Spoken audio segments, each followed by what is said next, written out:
Hi! Hello! Welcome back to Advikamma kitchen. ఈరోజు మనం ఇంట్లోనే క్రిస్పీ దోస ఎలా తయారు చేశానో చూపిస్తున్నాను. ఒక బౌల్ తీసుకొని అందులో ఒక గ్లాస్ మినపప్పు, అలాగే 3 గ్లాసుల బియ్యం యాడ్ చేసుకొని, దోస అనేది కలర్ రావడానికి, అలాగే క్రిస్పీగా రావడానికి కొన్ని మెంతులనేది యాడ్ చేసుకున్నాను. ఇక్కడ 3-4 సార్లు రైస్‌ని బాగా వాష్ చేసుకొని, కడిగి దాన్ని 8-9 అవర్స్ సోక్ చేసి పెట్టుకున్నాను. 8-9 అవర్స్ సోక్ చేసి పెట్టిన తర్వాత మిక్సీ జార్‌లో యాడ్ చేసుకొని మెత్తగా పిండిననేది పట్టుకున్నాను. మంచిగా మెత్తగా పిండిని పట్టుకున్న తర్వాత ఇందులో కొద్దిగా సాల్ట్ అనేది యాడ్ చేసుకొని ఓవర్ నైట్ ఫర్మెంటేషన్ అవ్వడానికి వదిలేసాను. ఇప్పుడు దోస పాన్ తీసుకొని దాంట్లో ఒక 2 గరిటెల దోస పిండి యాడ్ చేసుకొని దాన్ని థిక్ లేయర్‌గా ఫార్మ్ చేసుకుంటున్నాను.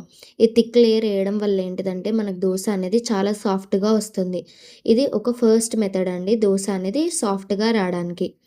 నెక్స్ట్ కొంతమందికి రోస్టెడ్ దోస అంటే ఇష్టం కాబట్టి నేను మళ్ళీ పాన్ పైన 2 గరిటెల పిండి యాడ్ చేసుకొని సేమ్ మనం దీన్ని పల్చగా యాడ్ చేసుకుంటున్నాను. అంటే థిన్ లేయర్ యాడ్ చేసిన తర్వాత కొద్దిగా ఆయిల్ యాడ్ చేసుకొని దీన్ని బాగా రోస్ట్ చేసి పెట్టుకున్నాను.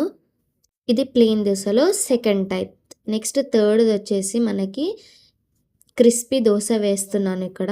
క్రిస్పీ దోసకి సేమ్ ఒకే గరిట యాడ్ చేసుకొని థిన్ లేయర్‌గా యాడ్ చేసుకున్న తర్వాత కొంచెం ఆయిల్ యాడ్ చేసుకొని దాన్ని గోల్డెన్ బ్రౌన్ కలర్ వచ్చేంత వరకు ఫ్రై చేసుకున్నాను.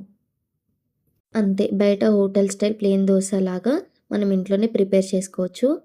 సో, మీ ఫేవరెట్ చట్నీతో దీన్ని సర్వ్ చేసుకోవడమే.